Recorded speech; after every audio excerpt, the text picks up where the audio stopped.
안녕하세요. 저는 의정부에 사는 40대 초반의 여자입니다. 저는 어릴 때부터 불륜 소재의 드라마를 즐겨봤어요. 하지만 이제는 그런 드라마를 보지 않는답니다. 실제로 그런 일을 겪었으니까요. 제가 어쩌다가 그런 끔찍한 일을 겪었는지 사연 올려볼게요. 30대 초반에 저는 친구의 소개로 한 남자를 만났어요. 대기업 생산직에 다니는 남자였어요. 당시 생산직이라는 직업에 편견이 있어서 저는 딱히 기대를 하지 않았답니다. 하지만 막상 카페에서 남자분을 만나니 마음에 쏙 들더라고요. 생산직에 다닌다길래 투박하고 무심한 남자일 거라고 예상했는데 남자분은 안에 여자가 들어앉아 있는 게 아닐까 싶을 정도로 다정하고 세심하더군요. 어릴 때부터 다정한 남자가 이상형이었던 저는 남자분에게 푹 빠져들었어요. 다행히 그분도 저를 좋아해 주셔서 금세 연인이 되었습니다. 남부럽지 않은 연애를 한 저희는 교제 1년 만에 결혼을 하게 되었고요. 정말 행복했습니다. 다정한 데다가 대기업 생산직이라는 탄탄한 직업을 가진 남자와 결혼했으니까요. 결혼 생활 역시 순탄했어요. 2살 터울의 아들을 둘이나 낳았으니까요. 결혼과 동시에 전업주부가 된 저는 남편과 아이들을 케어하며 매일매일 충실한 하루를 보냈습니다. 하지만 인생이라는 게 행복한 일만 있지는 않더군요. 결혼 10년 차에 절망적인 일이 벌어졌습니다. 그날 역시 남편을 출근시키고 아이들을 초등학교에 등교시켰죠. 그런데 갑자기 남편에게 전화가 오는 거예요.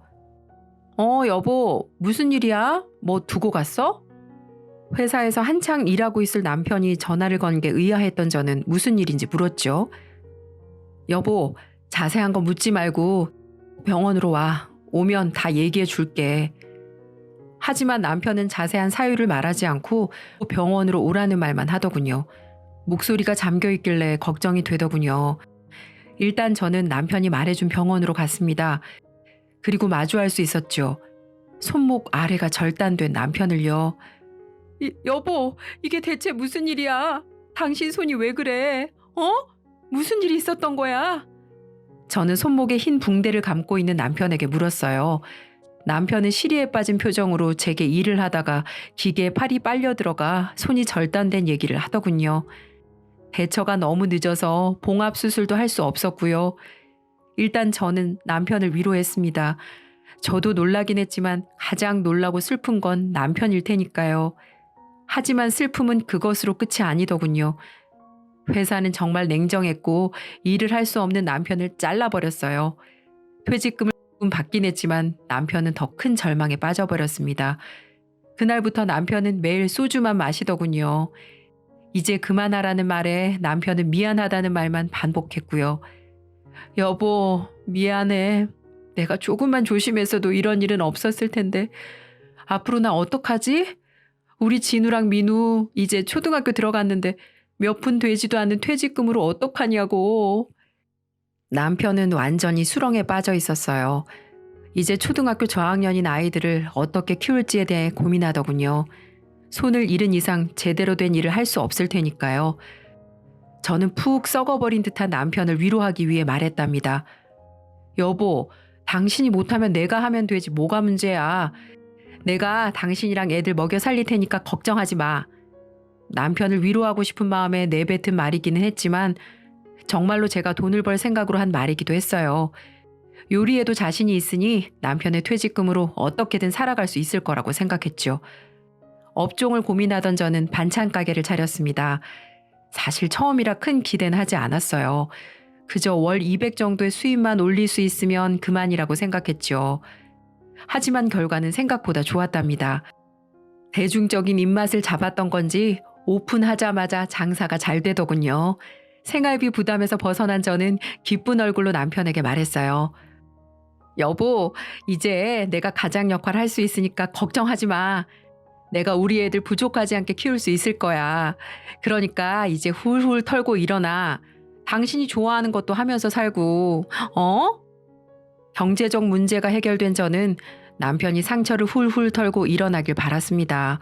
제 진심이 통한 덕인지 남편은 술을 점점 줄이더군요. 그리고 산책을 하거나 조기 축구 동호회에 가입해 운동을 하기도 했어요. 가게를 혼자 운영하는 건 고됐지만 남편의 상처가 아물어가는 것 같아 기분이 좋았답니다. 그러던 어느 날이었어요. 재료가 일찍 동난 나머지 일찍 퇴근했는데 아파트 앞에 남편이 있더라고요. 문제는 곁에 여자가 있다는 점이었어요. 당신 뭐해? 제가 다가가자 남편은 흠칫 놀라더군요. 잘못을 하다가 마치 들키기라도 한 것처럼요. 당신 이 시간에 어쩐 일이야? 퇴근할 시간 한참 멀었잖아. 재료가 다 떨어지는 바람에 일찍 퇴근했어. 그런데 이분은 누구셔? 그게, 조기 축구 동호회 있지? 거기 매니저 하시는 분이야. 남편은 함께 대화를 나누던 여자를 소개했습니다. 여자 역시 제게 어색한 인사를 건네더군요. 그 자리는 어찌저찌 정리가 되었어요. 축구 동호회 매니저라는데 뭐 어쩌겠어요. 그런데 자꾸만 찜찜한 기분이 들더라고요. 회원간이라 하기엔 너무 가까워 보였고 여자를 소개해주던 남편이 말을 더듬는 것도 미심쩍었고요. 그렇게 생각하니 모든 게 이상하게 느껴지더군요.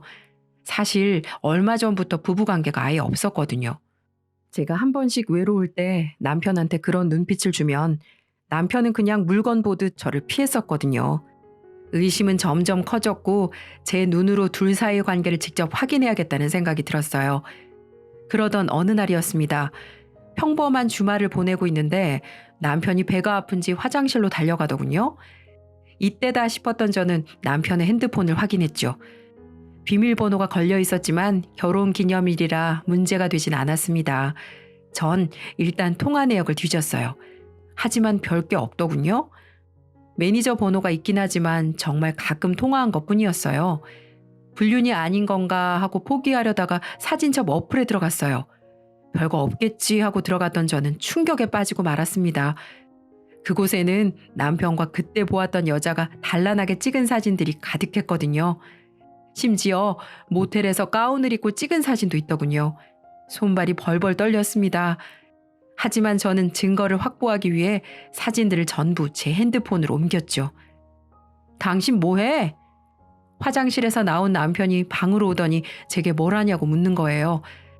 간발의 차로 사진첩을 뒤지는 모습을 들키지 않았던 저는 뭘 좀 찾으러 왔다고 둘러댔죠. 여보. 그나저나 우리 결혼기념일에 당일치기로 여행이나 갈까? 주말이니까 애들 부모님한테 맡기고 갔다 오자. 당진 어때? 이번에 TV에서 보니까 해수욕장 잘 해놨던데. 남편의 말에 대충 대답했지만 속으로는 치가 떨리더군요. 상간녀랑 온갖 더러운 짓은 다 해놓고 여행을 가자니 그것도 결혼기념일에. 마음 같아선 지금 당장 사진을 면전에 들이밀고 소리를 지르고 싶었습니다. 하지만 확실한 복수를 위해 꾹꾹 참았죠. 다음 주 주말이 되자 남편은 조기 축구 동호회에 나갔어요. 저는 집에 있는 척을 하며 남편이 축구를 하는 곳에 찾아가 멀리서 지켜봤죠. 그리고 저는 억장이 무너지는 광경을 볼 수 있었네요. 남편이 상간녀와 팔짱을 끼며 부비적거리고 있었거든요. 마치 상간녀가 와이프 같더군요. 달려가서 머리채를 싹 다 쥐어뜯고 싶었답니다. 하지만 남편과 상간녀에게 완벽한 복수를 하기 위해 이를 악물고 참았죠. 두 사람의 사진을 찍은 저는 그 매니저라는 여자의 신상을 수소문하기 시작했습니다. 찾는데 어렵지는 않았어요. 마침 조기 축구회에 나도 아는 사람이 있어서 물어봐서 알 수 있었죠. 상간녀는 카페를 운영하던 사람이었죠. 좁은 동네인지라 카페의 위치가 어딘지 곧바로 알겠더라고요. 그런데 의아한 점이 있었어요. 그 카페의 사장님은 남자였거든요. 그제야 깨닫게 되더군요. 제 남편만 바람을 피운 게 아니라 상간녀마저도 불륜을 저지르고 있었다는 것을요. 저는 날이 밝자마자 카페에 찾아갔습니다. 다행히 남자 사장님 뿐이었어요. 저는 할 얘기가 있다면서 사장님을 불러냈습니다. 누구십니까? 무슨 일이에요? 빨리 말씀하세요. 가게 비우면 안 되니까. 네, 시간 없으신 것 같으니까 결론부터 말씀드릴게요. 사장님 아내분께서 지금 바람을 피우고 있어요. 그것도 제 남편이랑요. 시간이 없다는 남자의 말에 저는 결론부터 말했어요. 서로의 배우자가 바람을 피우고 있다는 사실을 알려 힘을 모아 복수를 할 생각이었거든요. 하지만 남자의 반응은 시큰둥한 표정을 짓더니 그래서요? 라고 하더군요. 그래서라뇨? 사장님 아내분이 바람을 피우고 있다고요. 축구 동호회 매니저를 하러 다니는 게 아니라 회원인 제 남편이랑 바람을 피우고 있다고요. 혹시 바람이 무슨 뜻인지 모르세요? 압니다. 그래서 뭐 어쩌라고요. 뭐 당신 남편이 바람을 피우는 건 안타깝게 됐지만 저랑은 관계없는 일입니다. 한두 번도 아니고 이제 해탈했다고요. 해탈이라고요? 대체 그게 무슨 소리예요? 무슨 소리냐는 제 물음에 남자는 사정을 말해주더군요. 아내가 바람을 피운 건 한두 번이 아니며 자신은 어쩔 도리가 없다고 하더군요. 이 건물이랑 카페 보이죠? 이게 다 장인어른 소유예요. 그런 상황에서 제가 바람 좀 피운다고 이혼하자고 말할 수 있을 것 같아요? 절대 못합니다. 그 여자랑 이혼하면 전 길바닥에 나앉는다고요. 대충 사정을 알겠더군요. 남자는 상간녀의 불륜을 신경 쓰지 않는 게 아니라 경제적 문제 때문에 이혼할 수 없는 거였어요. 고민하던 저는 남자에게 이렇게 말했습니다. 그럼 경제적 문제만 해결되면 이혼할 수 있다는 거죠? 저는 남자와 함께 작전을 짰어요. 남편과 상간녀를 완벽하게 무너뜨릴 수 있는 작전을요. 그날 저녁 저는 외식을 하자며 남편을 불렀어요. 대게를 먹으러 갔는데 남편은 불편한 손을 이용해서 대게를 발라 저와 아이들에게 나눠주더군요. 하지만 저는 먹을 마음이 전혀 들지 않았어요. 상간녀와 부비적거리던 모습이 자꾸 떠올랐기 때문이죠. 여보, 왜 안 먹어? 당신 되게 좋아하잖아. 입맛이 없어? 대게 말고 다른 거 시켜줄까? 남편은 평소처럼 다정하게 말해주었습니다. 하지만 기분은 나아지지 않더군요. 상간녀에게도 이렇게 했을 거란 생각이 자꾸 들었거든요. 뭐 그래도 아이들은 좋아하더라고요. 남편은 아이들에게도 자상했으니까요. 웃으며 대게를 먹는 아이들을 보니 마음이 좀 흔들렸어요. 그냥 모른 척하고 넘어갈까 하는 생각도 들었거든요. 저 하나만 참으면 평화로울 테니까요. 하지만 저는 금방 마음을 고쳐먹었습니다. 아이들이 상처를 입을 게 안타깝지만 불륜이나 저지르는 아빠 아래에서 자라게 하는 건 더 못할 짓이라는 생각이 들었거든요. 몇 주 후 때가 됐다는 생각이 들었던 저는 상간녀의 남편 석호 씨와 짠 작전을 실행했어요. 일단 전 며칠 전부터 남편에게 주말 동안 저희 부모님과 여행을 다녀오겠다고 했답니다. 남편은 흔쾌히 다녀오라고 했어요. 하지만 전 알고 있었죠. 남편이 주말 동안 상간녀와 마음 편히 데이트를 즐길 거라는 걸요. 주말이 되었고 저는 여행 갈 채비를 마치고 집을 나섰습니다. 여보, 잘 다녀와. 이번에는 당신네 식구들끼리 가지만 다음에는 나도 껴서 가자. 나한테도 장인장모께 효도할 기회 좀 줘. 남편은 너스레를 떨며 저를 배웅하더군요. 싱글거리는 남편의 얼굴을 후려치고 싶었지만 저는 작전을 위해 알겠다며 집을 나섰어요. 하지만 아파트 근처를 떠나지 않았죠. 남편이 나가는 걸 기다릴 생각이었으니까요. 30분 후 남편이 싱글벙글하며 아파트에서 나오더군요. 남편은 차를 끌고 어디론가 갔어요. 상간녀를 만나러 가는구나 하고 느낌이 왔습니다. 저는 곧장 석호 씨에게 전화를 걸었어요. 석호 씨, 지금 저희 남편 나갔거든요. 그쪽 와이프는요? 저희 와이프도 나갔어요. 아무래도 그쪽 남편 만나러 가는 것 같아요. 저랑 있을 땐 안 입는 짧은 치마를 입고 나갔거든요. 알겠어요. 그럼 전에 얘기했던 대로 미행해줘요. 제가 다시 연락드릴 테니까. 얘기를 마친 저는 전화를 끊고 곧장 부모님 댁으로 향했어요. 갑작스러운 방문에 부모님은 어리둥절해 하시더군요. 그럴 만도 하죠. 여행을 간다고 했던 건 남편을 속이기 위한 구실에 불과했으니까요. 예, 갑자기 어딜 가자는 거냐? 엄마, 가보면 알아. 아빠도 얼른 가. 내가 엄마 아빠한테 보여줄 게 있어서 그래. 어딜 가냐고 자꾸만 묻는 부모님께 저는 가보면 안다고만 말씀드렸죠. 부모님을 차에 태운 저는 석호 씨에게 문자를 보냈어요. 석호 씨 지금 어디예요? 잘 따라가고 있어요? 지금 모텔 앞이에요. 방금 차 들어갔어요. 이것들이 대낮부터 붙어먹고 아주 난리 났네요. 조금만 기다렸다가 들어가서 호수 알아낼게요. 석호 씨의 문자를 받자마자 저는 차를 출발시켰어요. 부모님은 계속해서 어디 가는 거냐고 물으시더라고요. 하지만 저는 대답하지 않았습니다. 아니, 대답할 수 없었죠. 남편이 다른 여자랑 뒹구는 곳에 간다는 말은 차마 할 수 없을 테니까요. 잠시 후 석호 씨가 말한 그 모텔 앞에 도착했어요. 그곳에는 석호 씨가 서 있더군요. 아니 영훈아, 대체 여긴 왜 온 거니? 엄마는 여전히 어리둥절한 표정으로 물으셨어요. 그럴 만도 하죠. 딸이 어딘가로 가자고 하더니 모텔 앞에 딱 멈췄으니까요. 저는 의아해하는 부모님께 조심스럽게 말씀드렸답니다. 엄마, 아빠, 내가 지금부터 많이 놀랄 만한 일을 할 거야. 그건 아마 엄마, 아빠 가슴에 못을 박는 일일 수도 있어. 하지만 반드시 해야 할 일이야. 그게 나나 우리 애들한테도 장기적으로 좋은 일이고. 그러니까 나 너무 원망하지 마. 부모님은 여전히 무슨 소리인지 이해하지 못하셨어요. 하지만 이해하지 못해도 됐죠. 어차피 잠시 후면 모든 걸 깨닫게 되실 테니까요. 저는 부모님과 함께 모텔 안으로 들어섰습니다. 카운터 직원과 미리 얘기가 된 건지 석고 씨는 마스터 키를 들고 있더라고요. 저와 부모님 그리고 석고 씨는 엘리베이터를 타고 올라갔어요. 잠시 후에 일어날 일을 생각하니 심장이 쿵쾅쿵쾅 대더군요. 저희는 하나의 문 앞에 섰습니다. 저는 석고 씨를 바라보며 문을 열라고 했답니다. 삐리릭 하는 소리와 함께 문이 드디어 열렸어요. 저희는 곧장 방 안으로 뛰쳐들어갔죠. 저는 그 쓰레기 같은 것들을 향해 소리를 지르려고 했어요. 하지만 저보다 먼저 소리를 지른 사람이 있었죠. 자네 지금 뭐 하는 건가? 소리를 지른 건 아빠였습니다. 아빠는 벌개진 얼굴로 남편을 바라보고 있더군요. 남편과 상간녀는 그제야 저희가 왔다는 사실을 깨달았고요. 여보, 장인어른, 대체 여길 어떻게? 남편은 귀신이라도 본 것처럼 굴더군요. 상간녀 역시 벌벌 떨고 있었고요. 그럴 만도 했겠죠. 여행을 간다고 했던 처가댁 식구들이 온통 모텔방으로 우르르 몰려왔으니까요. 네가 감히 내 딸을 놓고 바람을 피워? 격분한 아빠가 남편에게 달려들었답니다. 참고로 저희 아빠는 젊은 시절에 복싱 대회에 종종 출전할 정도로 건장한 사람이었습니다.